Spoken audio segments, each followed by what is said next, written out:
This is Jeff. This is Brandon. We're the Film Blurs. This episode is brought to you by... If you're a digital video editor, you need Edius. Edius is all about giving editors the creative freedom to create any application environment. It is designed to put the power in the hands of the editor with incredible flexibility. Edius, editing refined. Edius allows multiple users to edit, work with content as it imports, and getting content to the user incredibly fast. Check out the latest version of Edius that just launched. Download a 30-day trial today at edius.net. Get your films on with the Blurs. Once an idea has taken hold of the brain, it's almost impossible to eradicate. Unpacking movies has never been more spot on, woke, fire, and just plain lit. They are lit all the time. So if you're unsure whether or not to plop down some cash for a film, check out the Blurs. When a man with a 45 meets a man with a rifle, the man with a pistol is a dead man. Rondo's got what plants It's got electrolytes. You really only need to hang mean bastards. But mean bastards, you need to hang. Don't say you weren't warned. Here's Brandon and Jeff. Hello, everybody.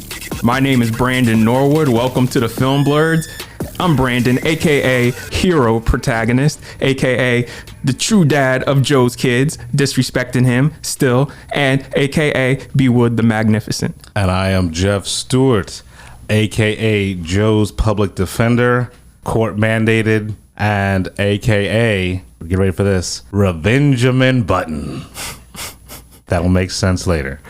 All right, let's jump right in. First, let's start with this news. Hotel Transylvania 4 is going straight to Amazon, maybe. It's looking like it. They're going to buy it from Sony because Sony needs to offload it. How much is Amazon buying this for? Too much money. Damn, this is setting money on fire. $100 million. $100 million. It's called Hotel Transylvania Transformania. Adam Sandler didn't come back for this. Kevin James didn't come back for this. Gendy has nothing to do with this. So at this point, like, why fucking bother? They're paying $100 million for a watered down, pretty much knockoff of their own, of Sony's property. At what point did Amazon stop realizing what money was worth? You know what, man? Here's the other thing, too. I think that's good for this movie because it was opening the same day as Addams Family 2. Okay. So and Addams Family 2 has there's a lot of shit coming out October 1st. I don't remember off the top of my head. We're not going to get into it now. We talked about it before, but like, it's just so much shit. So I think that's good for them that they're selling it because let's move now on to another Sony movie that has been being shuffled around during the pandemic. Venom. Let There Be Carnage. Your favorite movie, your most anticipated movie of the year. I know. I look at your face and you look like you love it. This movie is sandwiched now in between No Time to Die the week before, Dune the week after, and it's coming out the same weekend as Ridley's The Last Duel. Something's got to move because you can't sustain a box office like this. Even in normal times, you couldn't sustain box office like this. Like, something's gonna get cannibalized. Right. I mean, as much as I enjoyed the weirdness of the first Venom, this putting it in between both of those movies is pretty much tantamount to like putting a pillow over its face as it sleeps and just smothering it. Yeah, you know? Man. I got nothing else to say, man. Like, other than like, maybe Bond can move up a week. You know what I mean? Now that October 1st is kind of lightening the load. I mean, everything is in flux now. I mean, for all we know, in the next 2 weeks, like, everything is going to be shifted. You know? Yeah. Well, the good thing for us, there's like 500 years worth of fucking content between TV and movies. So like, we're never gonna run out of shit to talk about. I mean, I wouldn't run out of shit to talk about anyway. Yeah. But yeah. I was looking at my list on all of my to watch list for all of my streaming services. There's not enough time in the week. Yeah. To go through all the stuff that I want to go through. Yes. So let's keep it moving. Chloe Zhao. I'm a fan of hers. You know, we talk about her a lot on this show. Yeah. Chloe Zhao got to fucking see Dune, goddamn, everybody get to see Dune except for Brandon. I'm at the point where now I would stab somebody and throw them in the river if they say, hey, we'll give you an IMAX screening. I'd be like, oh, what? We stabbing somebody? I'm down for some stabbing somebody. Let's do it. They're like, hey, WB emailed me. He's like, Brandon, you have to kill a baby and see Dune. I'd be like, well, this world sucks anyway. You weren't made for this world. That's where I draw the line is killing babies to see a movie. But you know what? If you need an alibi for said murder, then I got a guy. Not me, but I got a guy. All right, but yeah, Chloe Zhao, she basically had the same reaction I did after seeing the fucking event I went to. Holy shit, this is made for cinemas. I can't believe this shit. She says watching it, it reaffirmed her passion for cinema, and she hopes that this can be people see the movie the way it's meant to be seen, which is in theaters. Right. I mean, and this is coming from the woman, the director, who is pretty much bringing what is anticipated to be the most beautiful Marvel movie to date to screens, to cinema. So like that's very high praise. Yeah. For Dune. Speaking of Dune, Denis Villeneuve says he hopes he could start shooting part 2 soon, and Zendaya is going to be the protagonist of the second part. I don't know, like I said, I don't know the book, but I think it's going to be cool and weird that we're going to shift protagonists from one movie to the next. And it's the same story, you know what I mean? Right. So if it was like the second or third book, oh yeah, I get that, because that shit happens all the time. But like this is the same fucking book, so we're shifting perspectives. Yeah, I mean, I'm not familiar with the book, and maybe one of our fans or some of our fans can like enlighten us on how the narrative flow works for that. I'm excited that this is going to be an interesting change in perspective for the film. Have they written the script yet, or are they just waiting? The scripts work. The dude, John Spadis, who worked on, he's one of the writers on the first script, because him and Denny wrote the first script. Right. He's working on the second script now, and I'm guessing when he's done, Denny's going to do his thing with it and then get going. All right. Because I know sometime soon they got to start shooting the TV show, because he's doing the first. I think he's doing the pilot or first 2 episodes of the TV show. I didn't even know they were doing a TV show. Yeah, it's a prequel called Dune: The Sisterhood. Oh, word. About the Benny Garrett. And the Benny Garrett is what Paul's mom is part of. Now, what network is that going on? That's HBO Max. HBO Max, yeah. Fucking. They're putting mad money into that too. Yeah, like I wish they would put mad money into their actual streaming service and fix the user update, the user layout. Yeah, because that shit fucking sucks. Speaking of, now that Warner Brothers has been licensing movies to the Criterion Collection, before we get into one that needs to be in the Criterion, let's get into one that I've been loud and ignorant about, and it finally happened. We got fucking Menace to Society in the Criterion Collection, baby. There we go. It's finally one of the grimiest fucking movies ever. But here's the thing: like, you showed me the cover art. I'm not impressed by the cover art. It's a pullout. What do you mean it's a pullout? It's a digipack. You pull it out. Oh. Like, they have it online on the artist's Twitter. Right. They tweeted it out, and I looked at it. I was like, oh, shit, this is a pullout. So, though, you know those how they're in the 2? Right. You pull it out, and the 2, it has, like, blood stains and bullet wounds. Okay. All right. And then, yeah, it's a whole package. All right. Now I'm a little bit more impressed. Yeah, so with it. So Criterion is getting into the 4K Blu-ray game, and this is going to be one of the first 4K Blu-rays they're putting out. And what a fucking way. I've been waiting for this shit. I've been telling people what I wanted to do with Menace to Society, and they all look at me crazy, and then they think about it 2 minutes later. They're like, oh my God, that would work. They would be like, oh, you would, if you do that right, you would win mad awards. I was like, yeah. Why don't you give me an elevator pitch? No, we'll talk about this off air. Oh, okay. All right. You don't want to give away the secret sauce. I got you.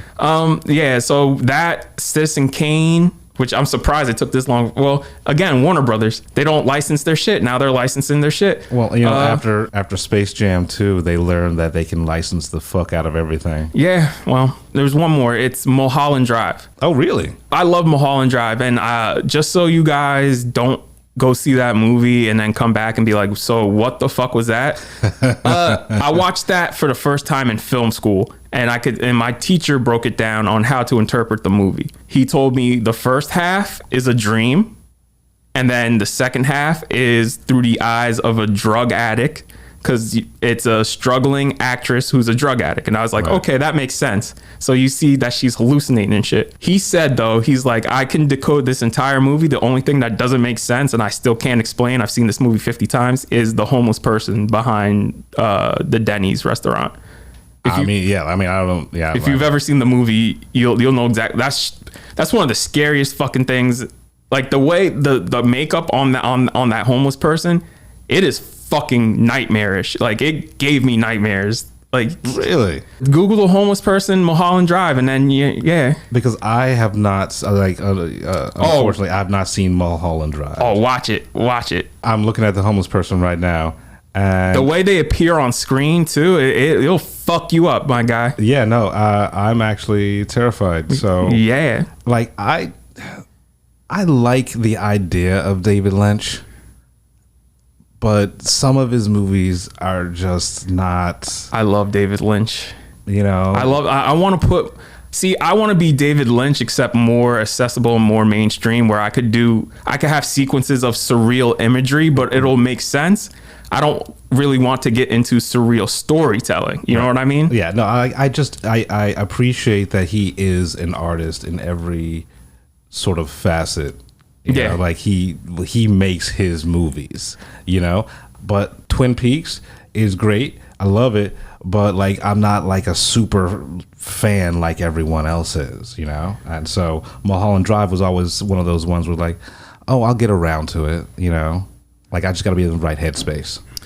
All right. Well, I mean, do me a favor, just watch it sober, because I the last thing I want is you to have a fucking whole ass panic attack. Do you want to do this last piece of news, or do you want me to do it? I'll do the last piece of news. There we go. All right, so for our last piece of news, we have been informed that Miss Margot Robbie is a fan of the show. I'm sorry, could you repeat that one more time for me? So for the cheap seats in the back, Miss Margot Robbie is a fan of the show. You mean Harley Quinn herself? Yeah, and you know what? I like to say thank you for listening, first off, and second of all, I know a lot of people haven't seen it, but I've loved you since Pan Am. That was a show I wish that kept on and didn't get canceled. Shout out to Christina Ricci. She got a great fucking scene in there. Well, that was ABC. ABC. That was ABC. Yeah. There's a whole ass episode with her and a black man, and is dealing with like, you know, because it takes place in the 60s, right. It's dealing with her like. She don't know if she could trust him because, you know, racism all the time. And then she's like attracted to him, but doesn't know how to play it. So once they're at a party, and once everybody leaves, he stays and crashes on the couch, and she locks the door.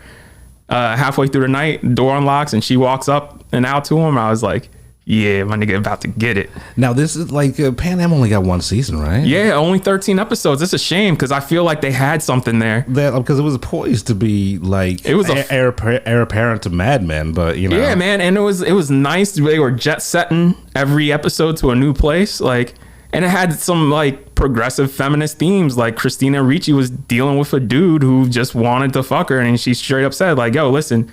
You paid to fly. You didn't pay for me. Right. You know, take your ass to a brothel." And it was too soon. It was too soon for a throwback, feminist-centered, woke television show on ABC. Yeah, man. And the pilots look like fucking Bond. Like all of them look like James Bond. Well, here's like just random thought.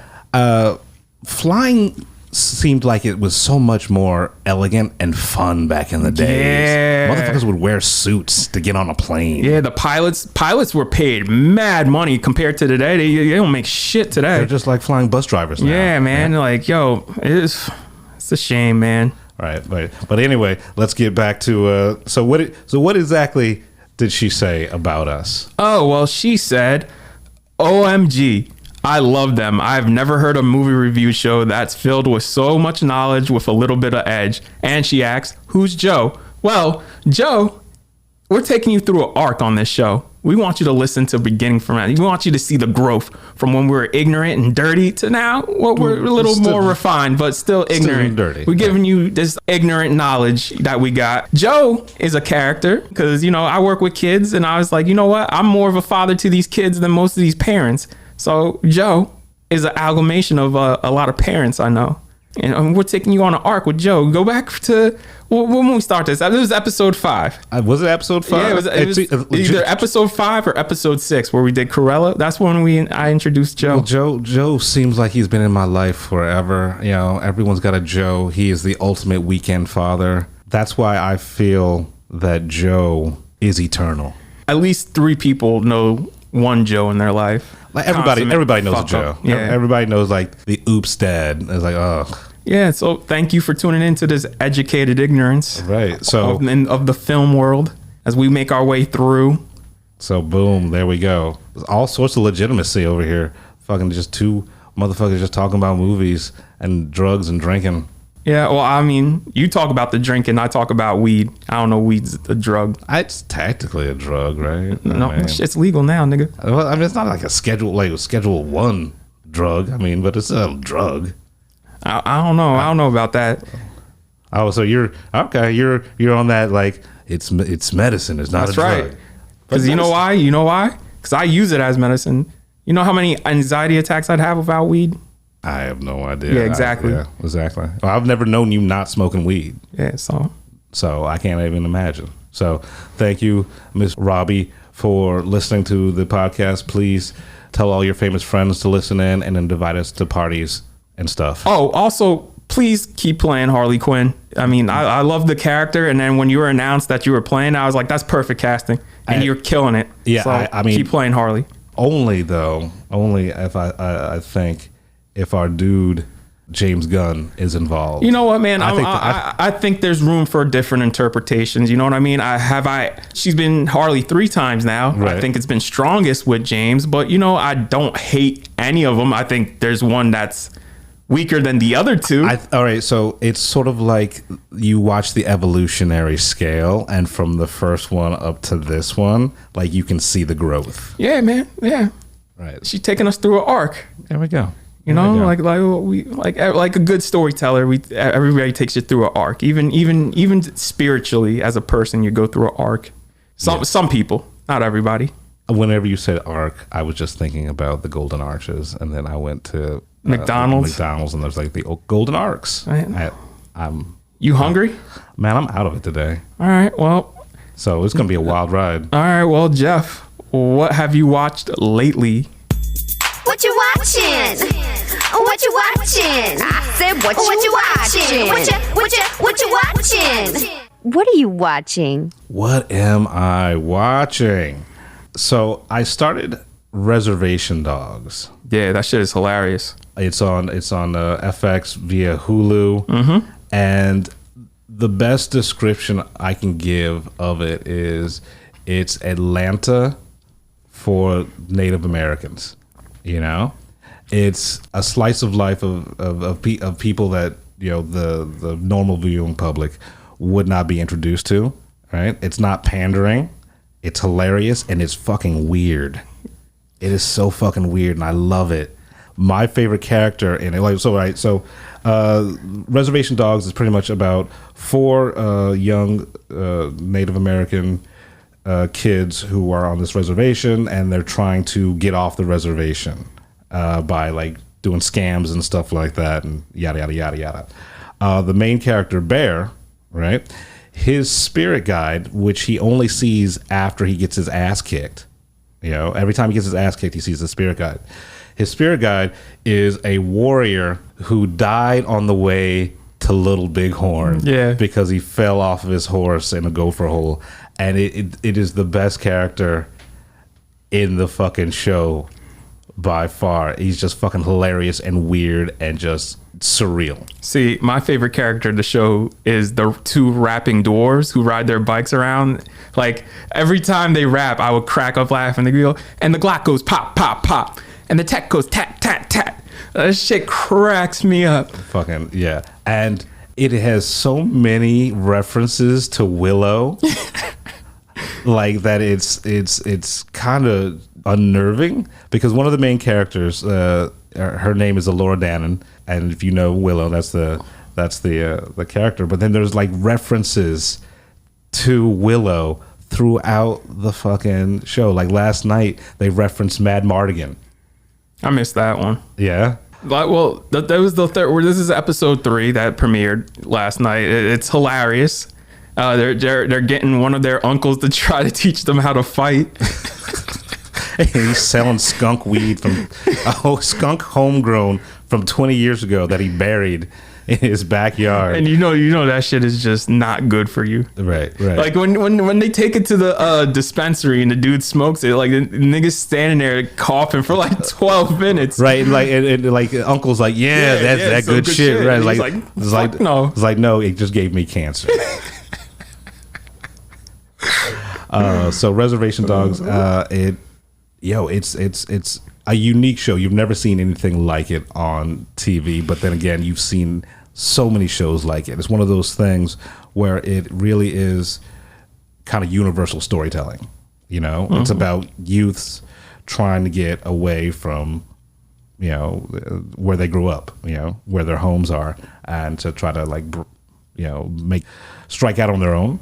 But it's just, I've never seen a show that is centered around Native Americans like this. Can we say Native Americans or is it indigenous people? I say Native Americans because they were the first people here. So. Right, but no, I just because I've heard like the say like indigenous people. Well, I mean, it's better than how they talk about themselves on the show. They straight up call themselves Indians. Yeah. So I mean, I'm not gonna say that just because to me, Indians are people from India.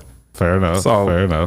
But like I love the show. I have an affinity for shows about like marginalized people, and as a black person, and then like you look at Native Americans, like we were brought here in slavery.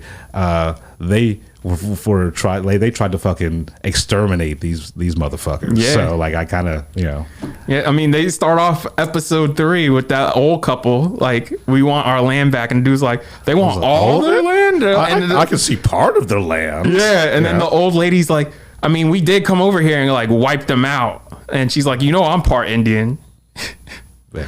So that's So if you get a chance, watch Reservation Dogs. Watch Reservation Dogs. Hulu is quickly becoming the best bang for your buck when it comes to the streaming services. It's fucking Disney money, man. As soon as Disney bought Fox, now it's just like, well, Hulu just took up another 8 steps. Right, because like all the original programming that is coming out on Hulu is just like chef's kiss. Speaking of Hulu and FX, I finished the 2nd season of Dave. You're gonna have to talk about that because I don't fuck with Little Dicky. You don't fuck with Little Dicky at all? No. Like, all right, so Dave is pretty much the Little Dicky story. Little Dicky is a white rapper, a white comedy rapper, but he's trying to be more than that. The first season was excellent. It was about him trying to get some sort of success and to follow his dream. And the 2nd season is about like, all right, now that you have the fame, how do you get to that next level and how do you maintain it? And even though you don't fuck with Little Dicky, it is a very, very it's a very personal show. It's very smart and edgy and woke, for a show about a dude who raps about his dick sucking. I mean, sure, man. I fucking. Hey, man, you don't. I'm just telling the people you don't have to watch it. I'm just saying, if you can separate Little Dicky from Dave, I think you'll appreciate what they did with this show. There we go. You're just staring at me. All right. So, what else have you watched, man? I gotta kind of steel myself for this. I watched a movie called The Birthday Cake. The fuck is that? The Birthday Cake. So it's pretty much the equivalent of Henry Hill going. As far back as I can remember, I've always wanted to make a gangster film. It is about nothing. I don't know what it's about. I've watched this movie 6 times in the last 2 fucking weeks, and I can't decode it. It's like watching a train wreck. it has every mob personality from every mob movie or TV show that you've ever loved. It's like the fucking Avengers of gangster films. It's got Paul Sorvino. It's got fucking Lorraine Bracco. I think the only reason it doesn't have Ray Liotta in it is because he was doing the Saints of Newark. Oh shit. Well, we'll wait. Right. But yeah. So, but it has Val Kilmer in it, and that's the reason I started to watch it, because I want to see how they handled him coming back to acting. What is the streaming on? Well, I caught it on Amazon. Okay. There we go. Because eventually Amazon, if you scroll enough, you get into some really weird shit where it just came out, man. Well, have you ever scrolled? Have you ever? You know how you sometimes you do the scroll, like the endless scroll? Yeah. If you do the endless scroll on Amazon, eventually you'll come across some weird shit where you're like, "Oh, this is going to be bad, but how can I not watch it?" Right. And this is it, man. Like Paul Sorvino is in it for 2 scenes, and the first scene, his introduction scene, he's eating cake, and the second scene, all he says is "fuck you." That's it. Sounds like it wants to be like a wannabe Scorsese, because Scorsese he does that shit. Well, like there's this one scene in the beginning of the movie where like our main character Zhao, and I know his name because every character says it at least 5 times in every scene. It's like Zhao. I thought I was fucking watching National Geographic. So he goes into a bodega. The worker there, as his friend, got beat up and shit like that, and then the worker goes into this kind of tirade that reminded me of what Ed Norton did in 25th Hour, when he's sort of like dissecting all of the different aspects and cultures within the 5 boroughs. And I thought, all right, well, yeah, this is gonna be all right. So this is where this is going. This is gonna be interesting. Goes fucking nowhere. Okay. Goes fucking nowhere. Luis Guzman is in the movie, and he plays a cab driver who smokes weed.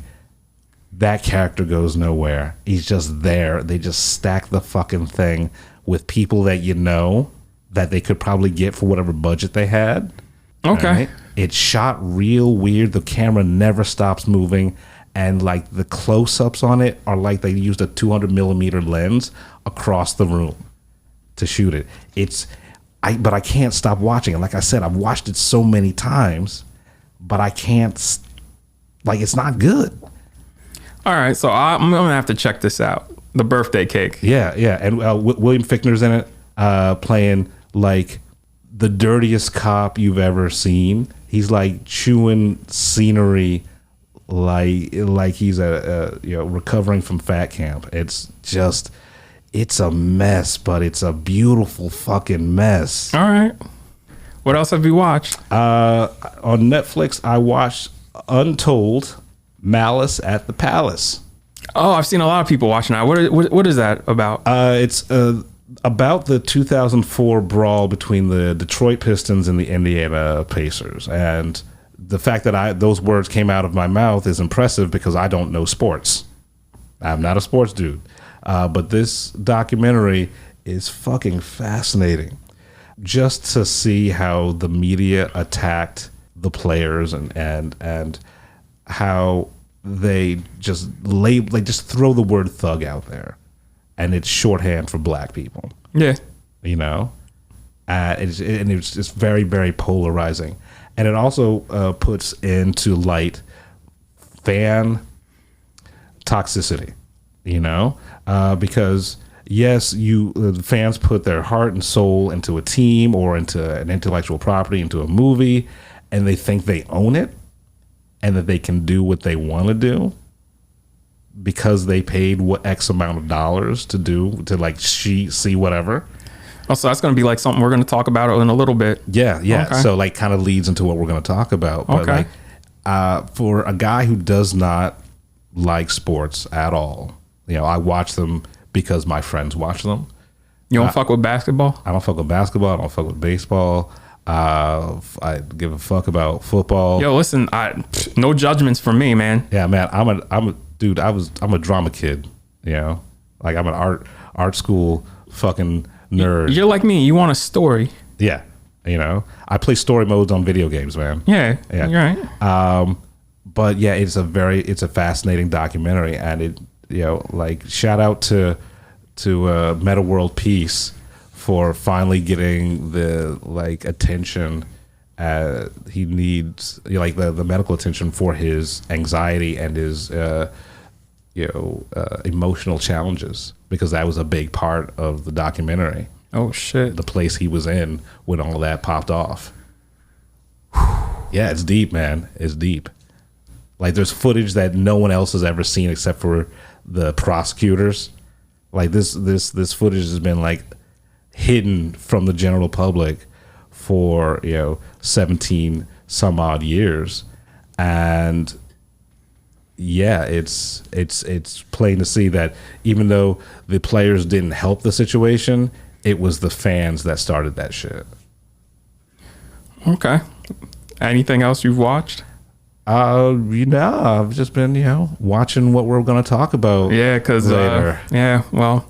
Let's. So I'll start with Tig Notaro's Drawn, which is on HBO Max. It's her stand up as an animated, little special. It's funny as hell. I like the animation. Right. It adds to what makes it funny. It's like sort of like Shorties watching Shorties. Remember that show? Yeah, and almost like the Ricky Gervais show, if you've ever seen an episode of that, where they do a podcast and then they are animated. Right. So it's worth checking out on HBO Max. I watched a movie that came out this past weekend on Apple TV Plus. I got a screening for it last Tuesday, and I went. It's called Coda. I saw the trailer for that. We saw the trailer for it before Green Night. Okay, yeah, it looked really interesting. Coda, it's an acronym. It stands for Child of Deaf Adults. It's about a teenage girl who can hear, and she's constantly hindered by her family because they're relying on her for almost everything to interpret and be the mouthpiece for them. And she can sing, and she wants to go to college and go off and have her own life, and stop being weighed down by her irresponsible parents and her brother, who kind of wants to break out into his own, who's saying like, yo, she needs to go live her life. We can do this on our own. Right. We just don't try because you guys don't want to try. So will it like rock your world? No, but you know where it's gonna go. Right. I mean, like, we've seen that movie hundreds of times. Yes. And I'm not mad that I've seen it hundreds of times. It's just I wanted to do something, like be original or at least competent, because as much as we dissect movies right here, I'm a big fucking softy for this type of shit. It's worth checking out. You got Apple TV Plus, so I'd say check it. It's a nice Sunday afternoon movie. It's on the ever growing list of shit I'm gonna watch eventually before I die. It's there's a part near the end where they're at her concert, and you see it from their point of view where there's no sound for like 5 minutes. Oh, okay. And they're trying to just get everybody's reactions and everything, and just stay focused. You know what I mean? That was very well done, and that like kind of bumped it up for me. But So Coda, moving through my noir list, I watched a neo-noir that came out in '93 starring Dennis Haysbert called Suture. I've never heard of Suture. It is absurdist because you have to buy into the plot of it, and it knows that it's being absurdist. It's absurdist on purpose. It's about Dennis Haysbert and this evil-looking white guy. They are twins, and you know where this is gonna go because they're twin brothers, and that's why it's absurdist, because you have to buy that. Right. And with that in mind, watching it, I'm like, okay, I get what this is doing. Like, it's a commentary on race.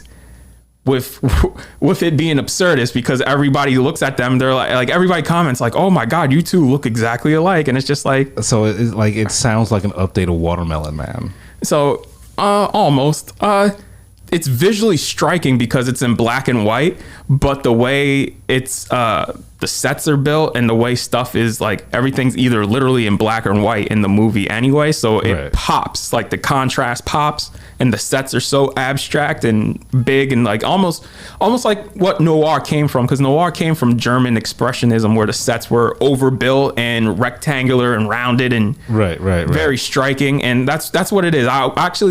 I don't want to talk too much about it just because I want you to see it, and then once you see it, I would like to talk about it more. Well, okay, so what's it on? I saw it on the Criterion channel, but I'm pretty sure it's out there somewhere. Yeah, I'll find it because it sounds like kind of right up my alley. Like, and it's only 90 minutes. Yes, that's fine. All right. Yeah, that sounds interesting. It sounds good.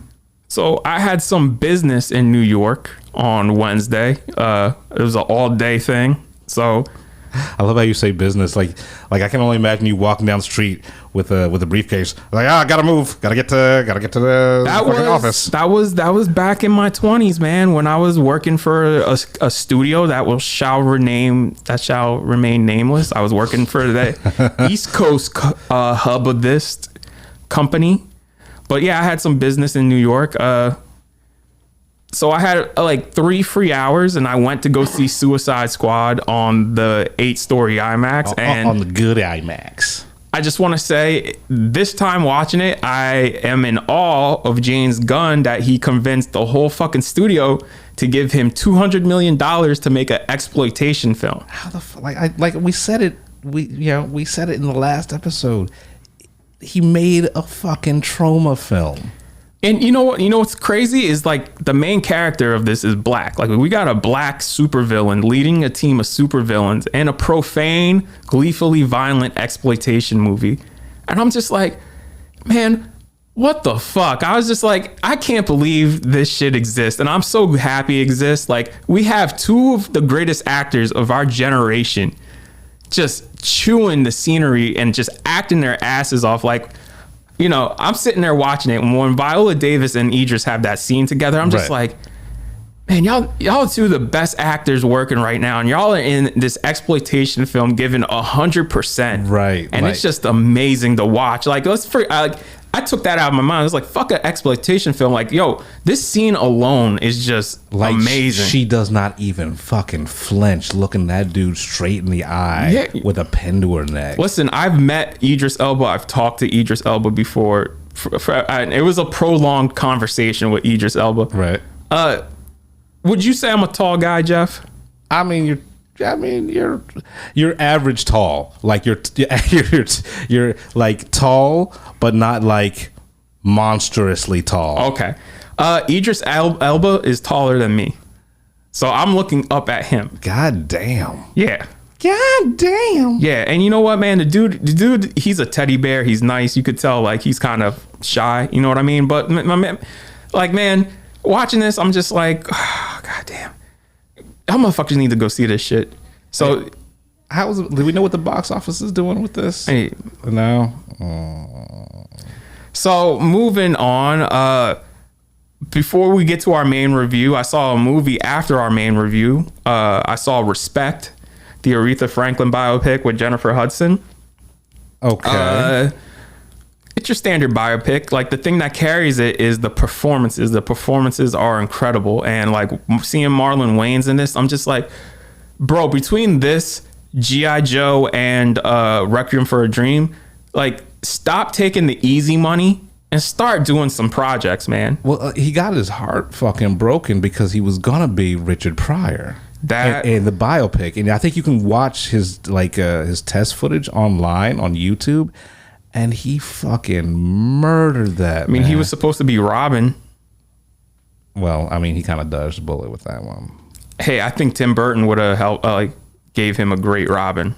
Yeah, maybe. But so Marlon Wayans is he's an actor. He's an actor who just happens to be from a funny, a comedy family. Yo, you don't see Shawn Wayans doing any of this shit. You know what I mean?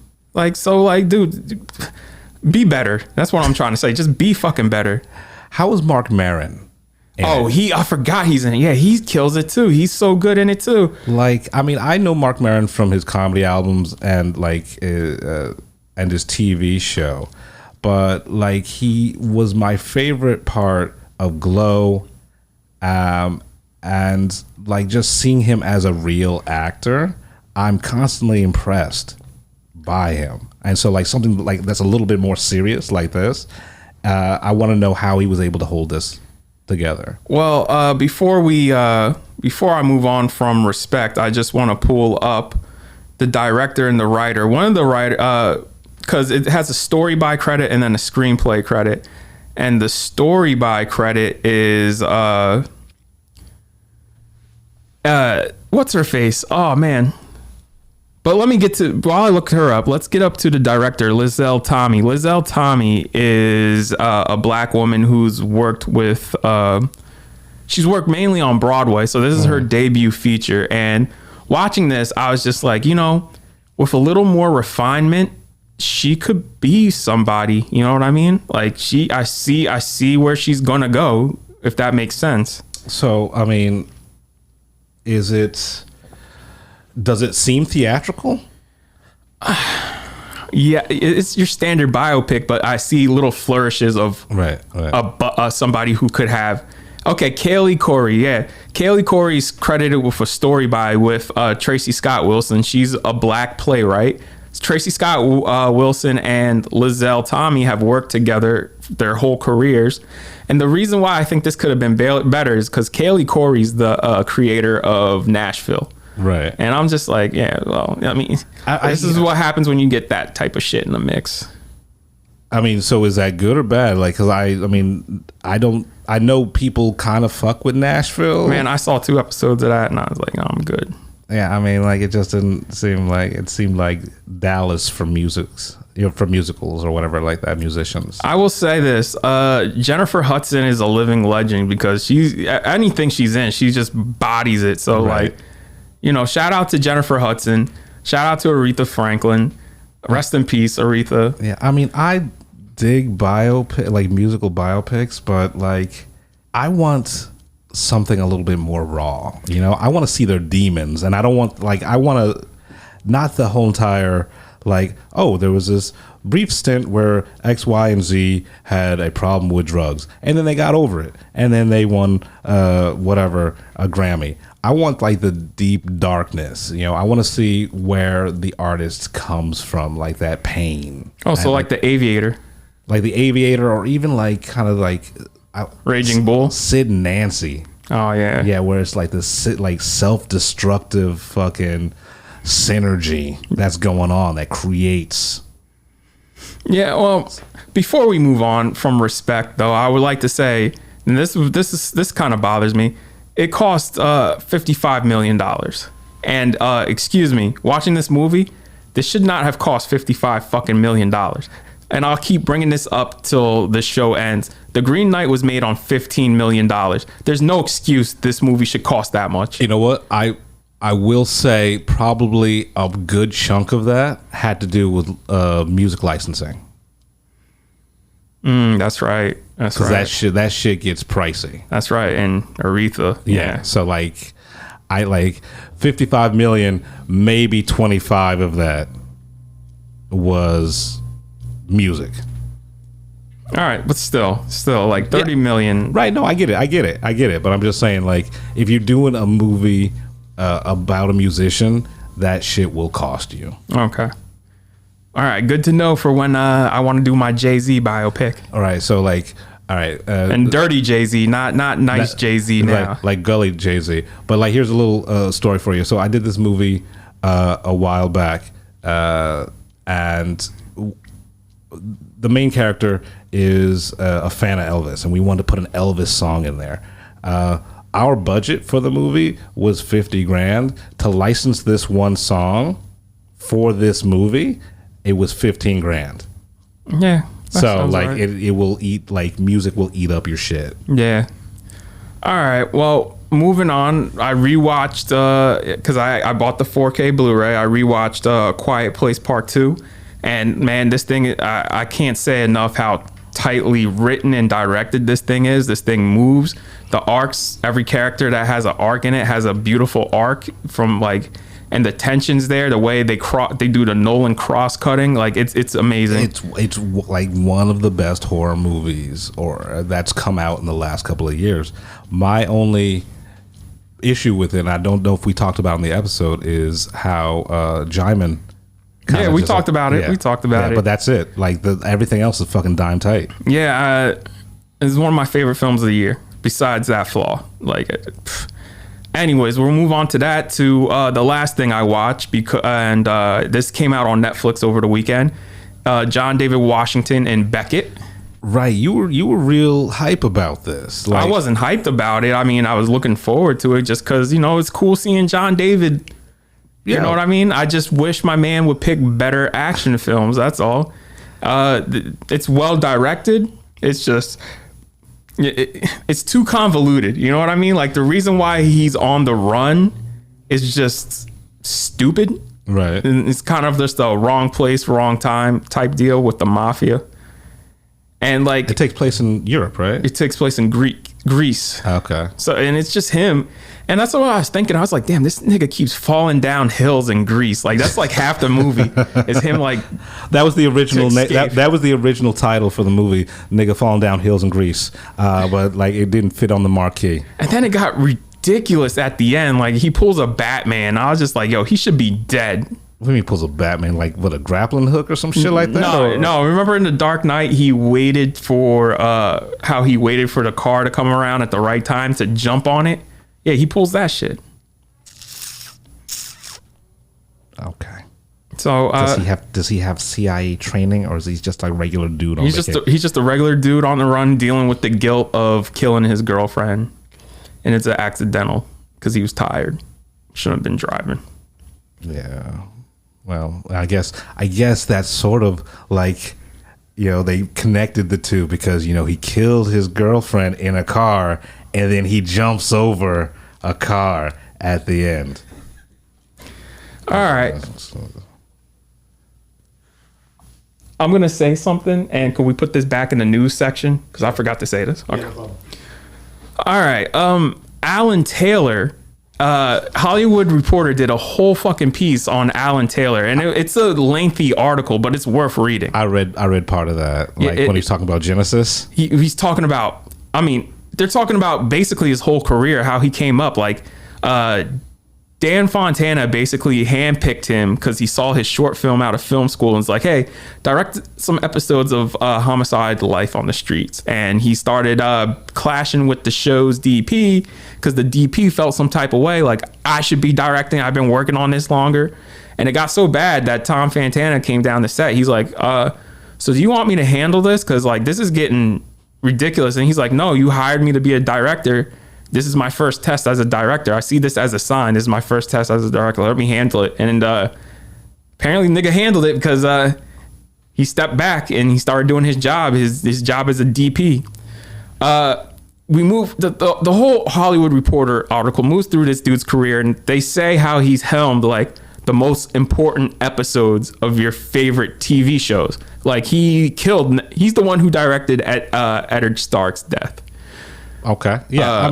I've never not liked anything he's done, even Terminator Genesis, as fault written as that is. Like, yeah. I have nothing to say about the direction. Yeah, that's a script problem. Before we dive, let's back up a bit. Back up. Okay. He's done a lot of Sopranos. He's done a lot of Boardwalk Empire. He's done a lot of Mad Men. He did. I think a lot of people's favorite episode of Game of Thrones in the season before the final season, where they go north of the wall and have that fight on the frozen ice lake. That was him? Yeah. Yo. The episode opens with like a shot of like the war table, and then it hard cuts to this aerial shot of mountains. And I'm like, wow, this show got cinematic out of nowhere. And then I was like, oh, Alan Taylor, holy shit. Yeah. He said he found his love of filmmaking again making that episode, because good for him. That came after Thor 2 and Terminator Genesis, and he did Thor 2 because Marvel handpicked him to do it after Patty Jenkins left. Right. I figured this was why Thor 2 sucks, because I hate Thor 2. And it sounds like everybody... I know Kevin Feige hates Thor 2 with a passion. Right. I know that for a fact. I don't have a problem with Thor 2, but I didn't really fuck with the character until Ragnarok. See, I liked Thor, the first Thor movie. I thought that was pretty cool. Right. The second one, I was just like, this is a shame. So apparently from what Alan Taylor said, and I believe this 100%, the script wasn't even finished when he signed on, and it was never finished, even when they started shooting. So that explains all the conflicting tones and the goofy jokes. Like that makes sense.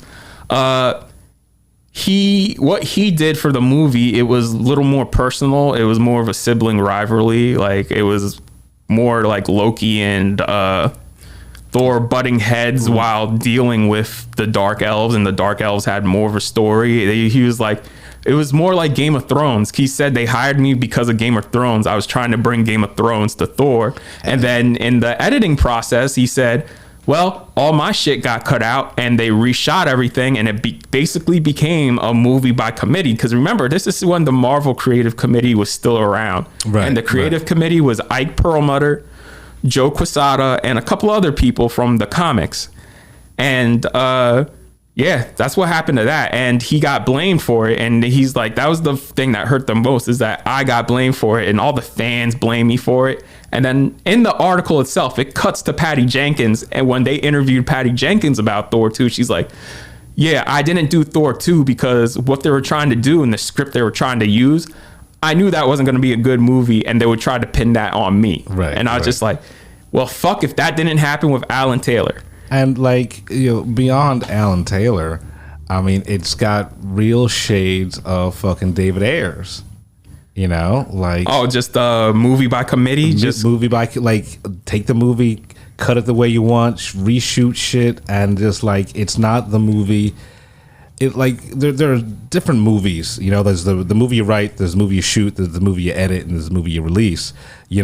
But like, it doesn't seem like these directors had any control in the edit, and that's where the movie is built, is in the edit. So moving from that to Terminator Genesis, his wife told him don't do it just because of the whole Thor experience. Right. And he didn't listen to his wife just because he's like, Arnold Schwarzenegger, when he met with Arnold was a great person to sit down and talk with. He's very articulate, very smart. And that comes across if you follow him on Instagram, because the dude's very smart, very articulate. He's a Republican, but like more of a Democratic Republican. Right. He's the kind of Republican you kind of want. Yeah. Yeah. I get why. Like, and he said, I was a fan of the first two. He was such a fan of the first two. How could he not? So again, that blew up in his face. So like, and he said, again, the fan reaction from that made him want to quit. And he found his love of filmmaking again with this. So when David Chase approached him with Many Saints of Newark, and his first question was, why me? He's like, David, you directed the pilot and the finale. Why don't you do this? He's just like, oh, because the way you direct is amazing. And then I thought back to all the directors who directed significant episodes of The Sopranos. You always helmed very important episodes. You were always doing interesting things. And then he said, you were always the guy who pushed back. When you told us what you wanted to do and we said why, you would always push back and say, well, because I want to do it this way. This is the way I do it. Maybe it'll be more cinematic that way. Even the actors would get a little annoyed with you because you would always want them to do more. Right. Like, he's like, well, I'm like a gun. I tell you which way to point and I tell you to shoot. And so that's why he was chosen. And from the previews, looks like they made a right choice. Near the end of the article, it sounds like, and this took Alan Taylor by surprise too, it sounds like this won't be the last time we venture to the Sopranos universe. From what David Chase is saying, the Many Saints, and from what the Hollywood Reporter, people who saw it at the Hollywood Reporter, it sounds like we are getting more adventures. Are we in the Sopranos cinematic universe? Maybe. There'll all be prequels because David Chase said we're never doing sequels. Yeah, no, I mean, besides the ending of the show, I mean, obviously James Gandolfini's dead, and he says, David Chase said he never wants to answer that fucking question. He doesn't have to answer the question. It is a perfect fucking ending. I mean, that's all foreshadowed too. When they go up to that episode where it's called Soprano Home Movies, where they go to the cabin in the woods. Bobby even says, he's like, I heard when you die, you just black out and there's just like nothing for like 10 seconds before your consciousness comes back to whatever part of the afterlife you go. I know, but you could take it that way, or you can just say like, all right, well, it just ended and their lives go on. Like, it is such, people don't realize how beautiful an ending that is, because it is both dreadful and hopeful all in the same moment. Yeah. All right. Well, let's get into ill-advised cinema.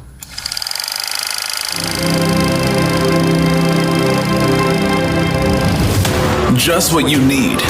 Some ill-advised cinema. Okay. We've been talking about this for a while, so now we're finally doing it. We're doing Star Wars Episode 9, The Rise of Skywalker. I would start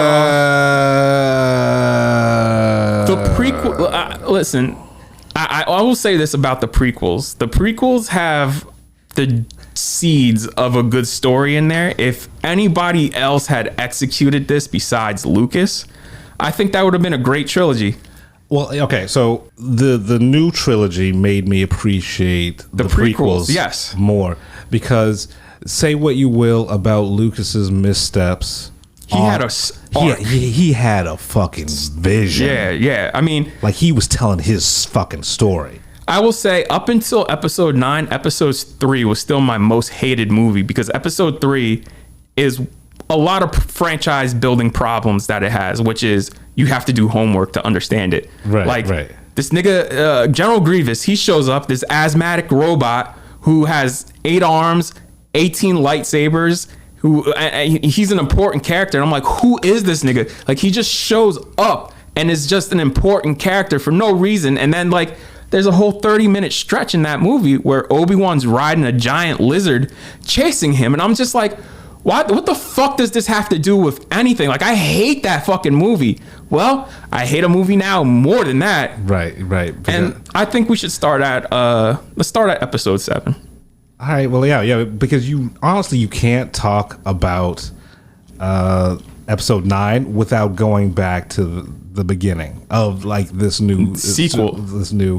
JJ didn't want to do these movies in the first place because, like we said in an earlier show, I think it was even the first episode, he said, I made my Star Wars movie with Star Trek, and people hate me because I turned Star Trek into Star Wars. And that's why I love those Star Trek movies, because I'm not a Trekkie, and JJ made those movies for people like me. And like, I am a Trekkie, or I used to be, but I love those J.J. Abrams fucking Star Trek movies, and I was excited when he was tapped for Star Wars. It's like, all right, well, he reinvented Star Trek for like a newer, hipper, generation. He's going to do the same thing with Star Wars. Well, here's what's going on. Well, Michael Arndt, who's a dude who's written some of the best Pixar films ever, he was hired to write 7. His script got thrown out, and he's still credited, but Lawrence Kasdan and JJ then rewrote it basically to be it's a remake of 4. Episode 4, New Hope, or I like to call it, just the original Star Wars. Right. My thing is too, I remember following this step by step because I was so excited for this movie. Like, every piece of news I would read. When John Boyega was the first person casted. Right. I remember him being casted and JJ saying, "You are now the new star of Star Wars."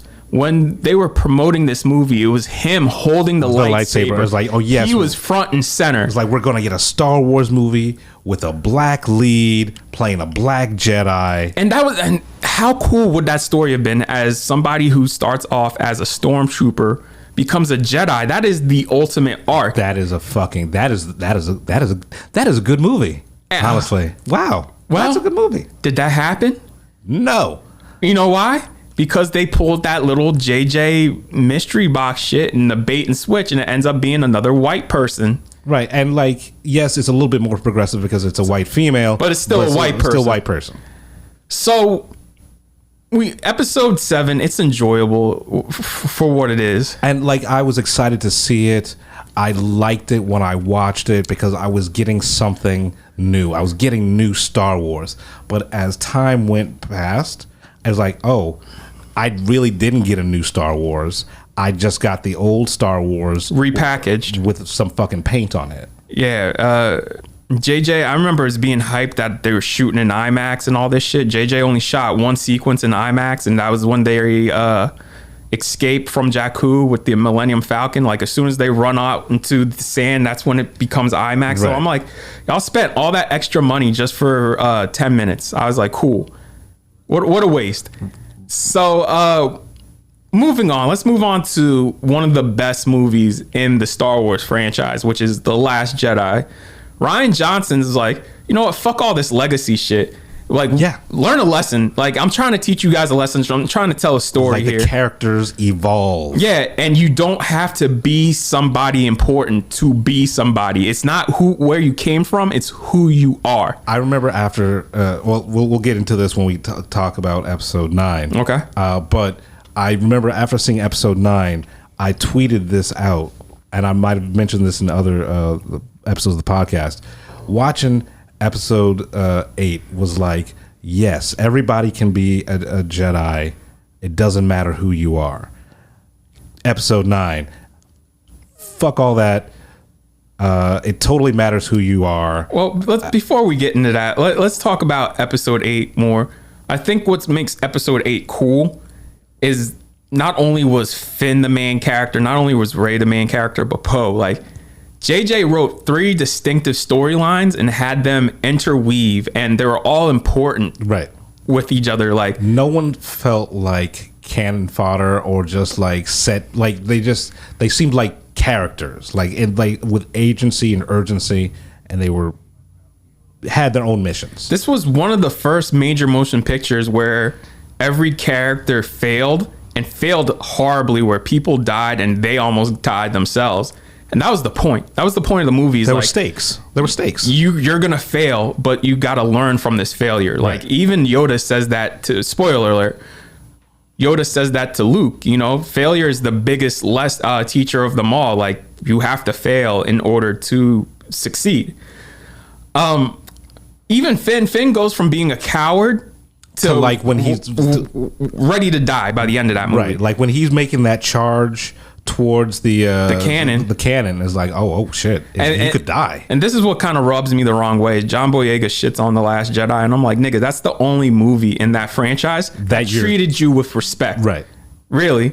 And even Rian Johnson said himself, like, he saw you as the co-lead of the movie. He said, I don't see Rey as the main character of the movie. I see her as one of the 3 co-leads. So let's move on to 9 now. 9 was, like you said, oh, fuck all that. Fuck all that. It's the equivalent of my dad owns a dealership. You know, everyone has that kid in their life that's like, I don't have to do anything. Everything's gonna be taken care of, and it doesn't matter if I work hard or anything like that, because, you know, I've got this legacy behind me. This felt the first time to me more than Solo, even more than Solo, because Solo felt like a cash grab, but this one felt to me more like just a media conglomerate just cashing out, creating a roller coaster made to please all 4 quadrants. Like, you have fun? Let's go up this loop-de-loop again. Whee! Yeah, it's set piece after set piece. There's no real narrative thrusts. There's no fucking stakes, because, like, they could have had some balls when Chewbacca died, and then they immediately walked that back. Oh no, he's not dead. Or when C-3PO has to have his memory erased. It has this big emotional moment saying goodbye to everybody, and then it's like, no, we'll pull that back because R2 has a backup of his memories for no fucking reason at all. And also, like, fucking Kylo Ren getting stabbed, but also, oh, we have now force healing powers. This is what pisses me off is Kylo Ren. JJ originally said that Kylo Ren was going to have the opposite arc of Darth Vader. And Rian Johnson fulfilled that promise because when Rey has that force connection at the end, she made her choice. She chose Finn over Kylo Ren, yeah. And she closes, that's the whole reason she closes the ramp is she's cutting off the connection. Right. Man, this dude, over the course of 2 movies, has gaslit her, tortured her, like emotionally manipulated her, all for them to actually hook up at the end. Yeah. And I'm just like, get the fuck out of here. So, and how's that that's not good for black people either, because you have now 3 movies of your main black male chasing around this white woman who pretty much is saying to him now, oh, I could give a fuck less about you. You don't matter. Right. Also, let's get back to that. I don't forget the name of the character, the other stormtrooper that he meets on the planet. Oh, Jana. Like, it just seemed like, all right, well, she's black and he's black. They should have a relationship together. They should have a connection. And then, when Lando Calrissian shows up at the end, is like, I'm going to help you find your family. It just seems like it felt like high school lunch where they were grouping all of the black people together.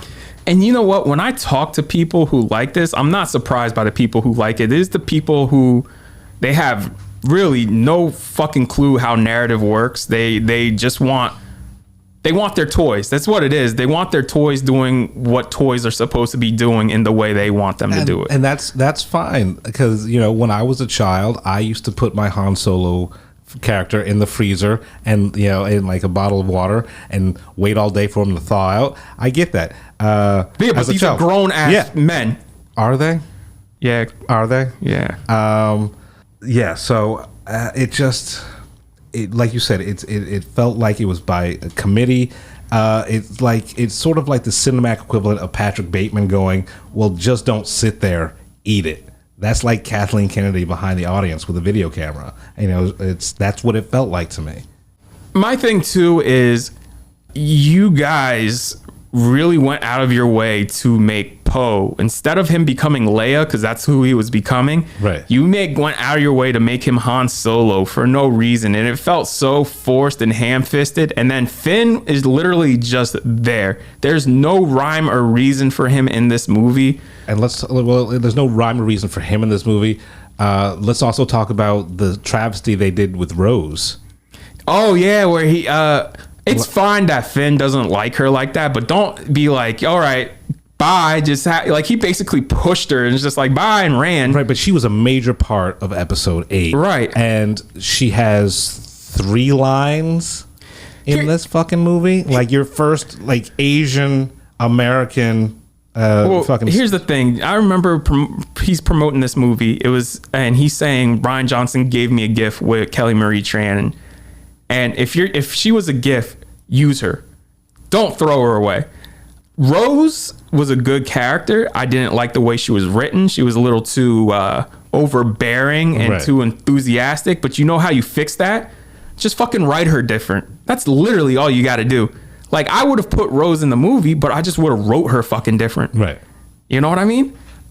And what really pisses me off is they leaked Colin Trevorrow's script. And I haven't read the whole thing, but I read the first enough of it. I read the first 20 pages. I read half of it. I got to 100 pages before I put it down. I got to pick it back up.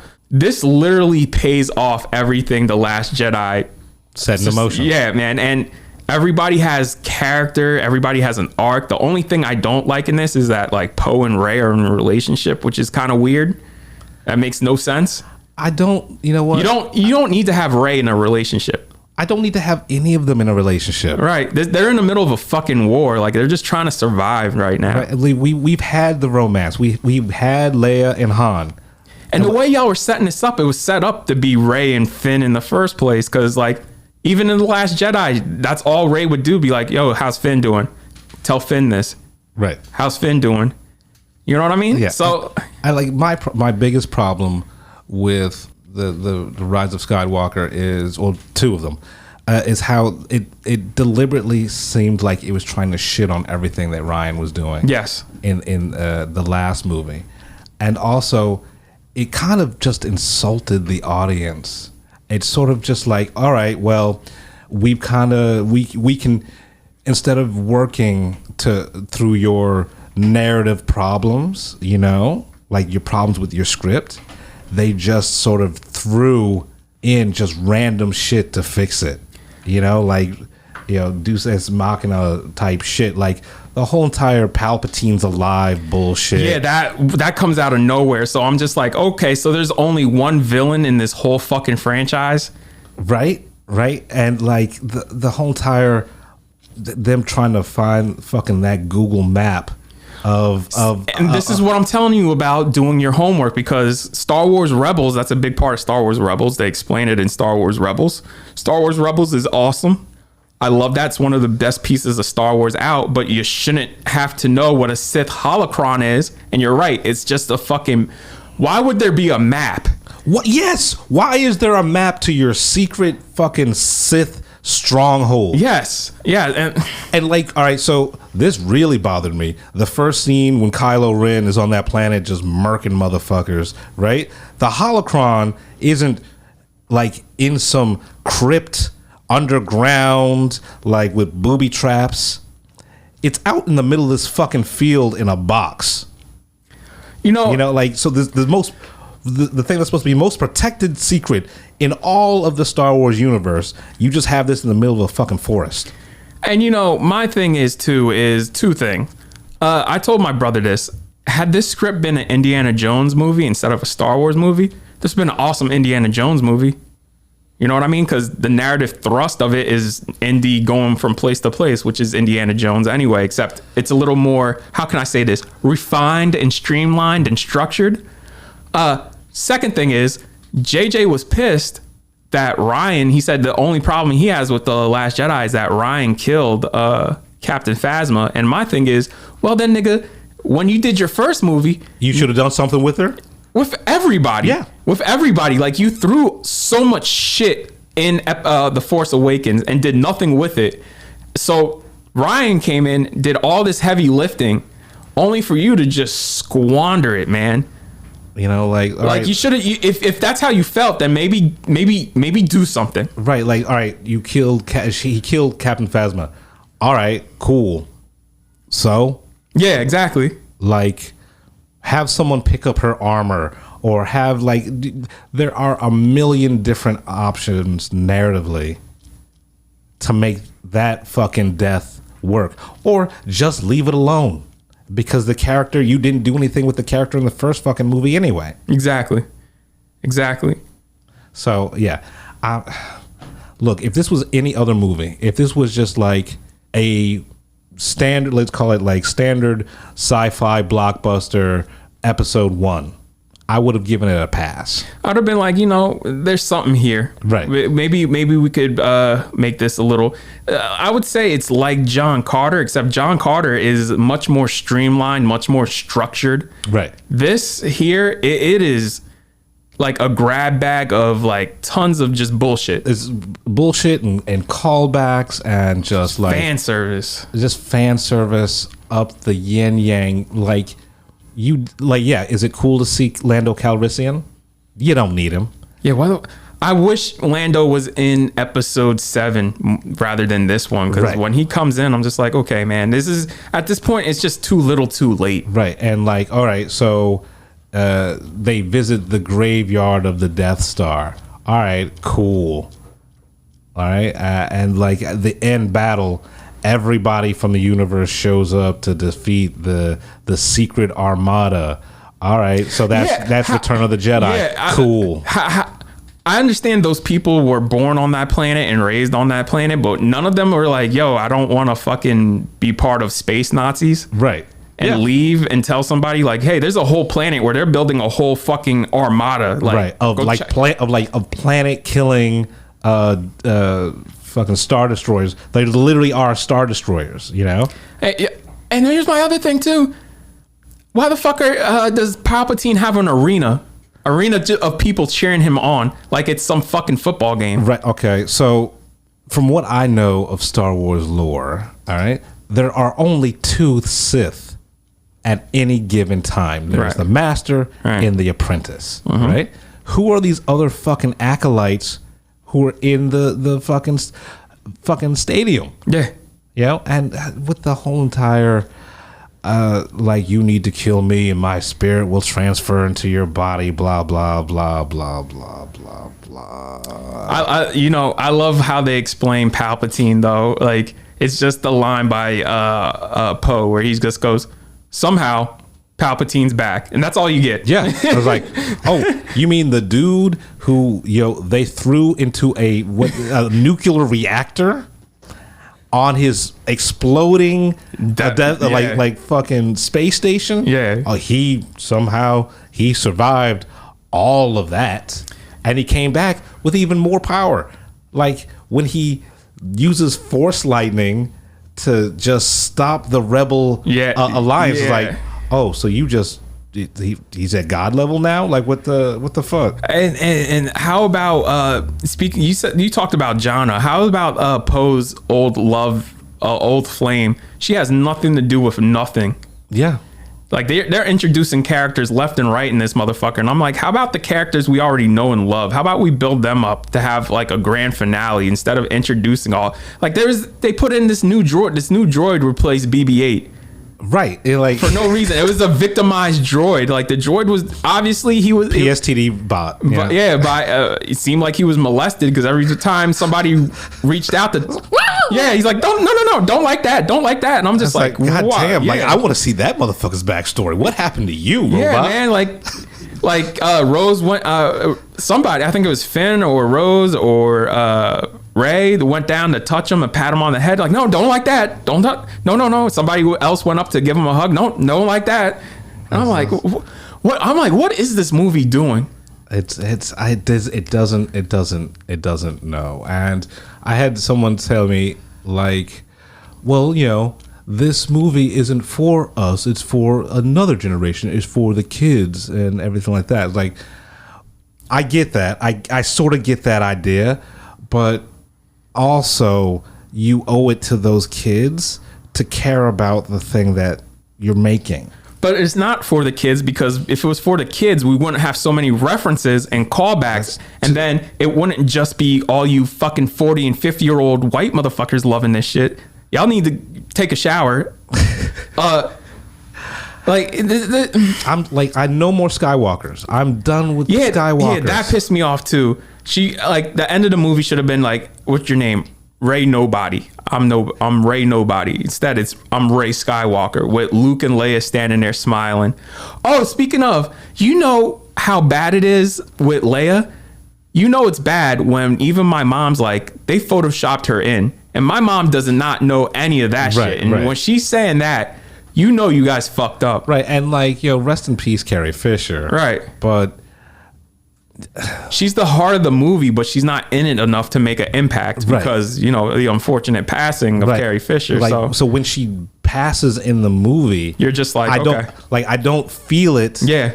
I'm just like, okay, that's how they kind of close out her actual death. It didn't feel emotionally resonant. Like, I wasn't feeling the death of Princess Leia or General Organa. I was feeling the death of Carrie Fisher. Yeah.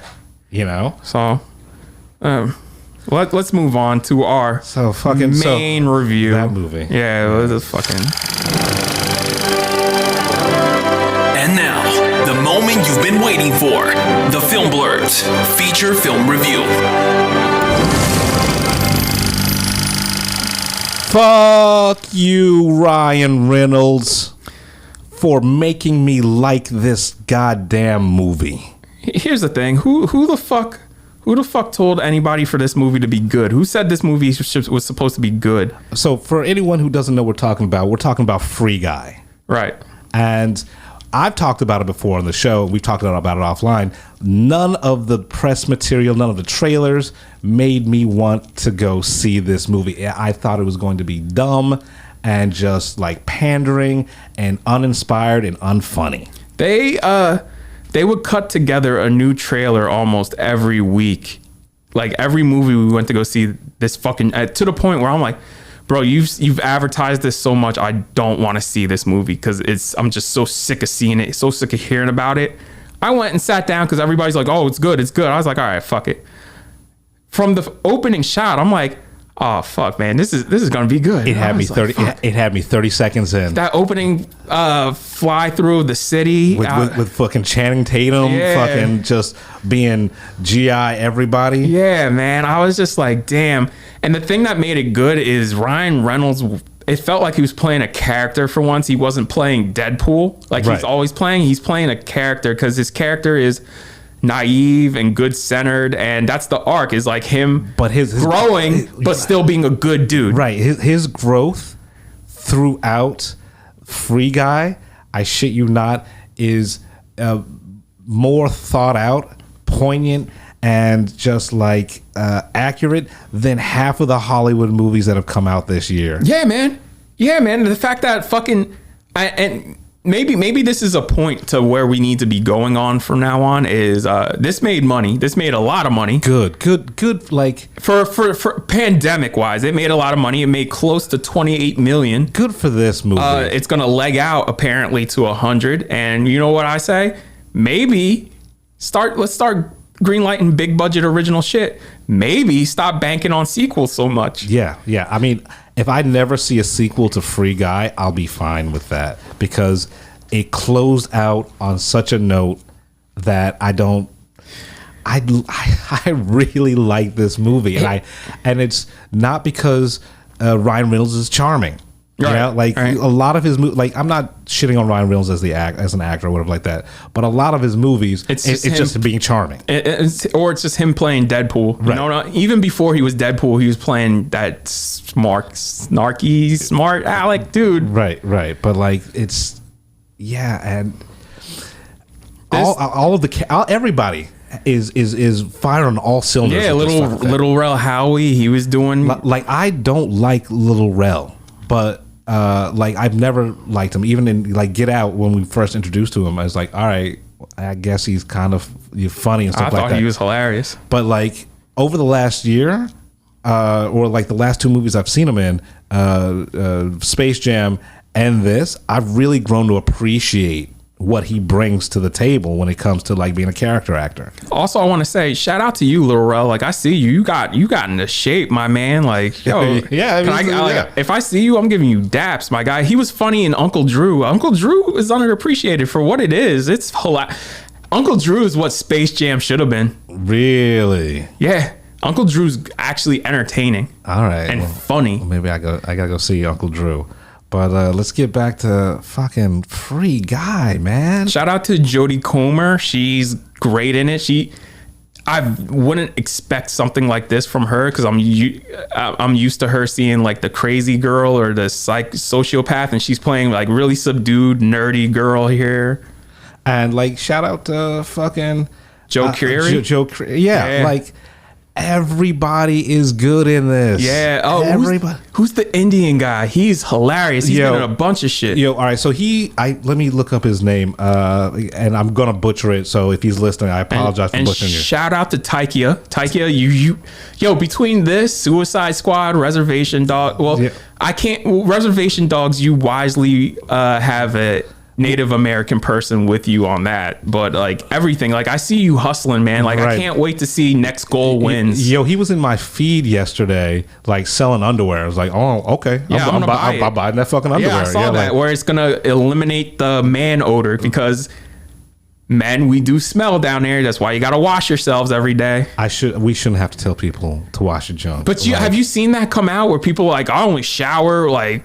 We're not talking about that, man. Like, because like just wash your ass. Yeah, just like wash your ass. I'm not getting into that. I shower twice a day because once after I work out and then once before I go to bed. It's like I'm a grown man. I don't want to have conversations about bathing habits with other grown people. Please shower once a day, people. Please. I'm not even gonna give you once a day. Like, all right, once every other day. Can you give me that? How about I'm a little OCD when it comes to germs and stuff. So all right. So yeah. So am I. But like yeah right. But so the Indian dude is Utkarsh Ambudkar.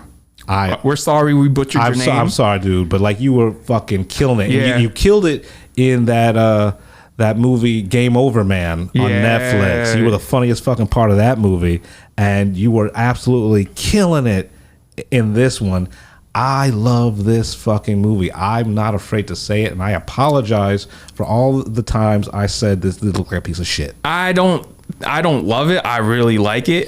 This is a great it's a family movie too, surprisingly, even though they dropped the F-bomb a couple of times. Well, I mean, that's what it is. But I mean, it comments on video game culture too. Like, I was about to say that about it. Right? It's like you don't have to into trolls and like the toxicity and of the it. streaming, like all like the game streamers and stuff like that. I loved how if you were a gamer, you got it, but you didn't have to be a gamer to get it. Right.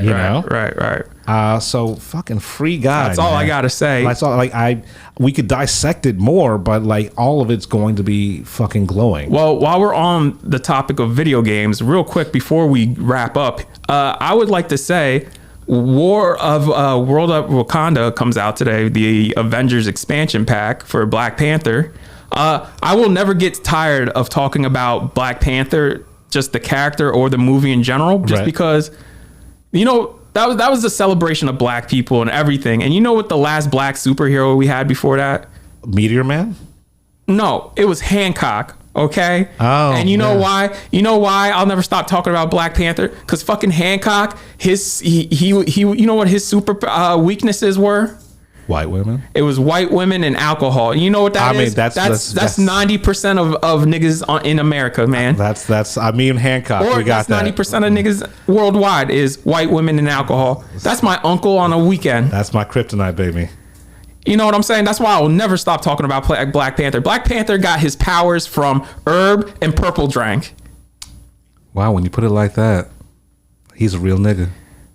I will never stop talking about Black Panther. All right, Black Panther. So, Wakanda forever, baby. I guess next week I'll give a little review of how far I've gotten about how Black Panther, since it's video game related. Yeah, I'm gonna smash it this whole entire week. Yeah, man. So that is episode 17. We're the Film Blurs. I'm Brandon Norwood, and I'm the motherfucking protagonist. I'm the protagonist. I'm Jeff Stewart, aka He Who Remains. Don't come at us. It's just fucking movies. You've been listening to the Film Blurs podcast. Man, I just love what you guys do, man. I never miss an episode. It's the best. It's my favorite podcast. Follow Jeff on IG on MindFire XL and Brandon on Twitter at BJN Tweets.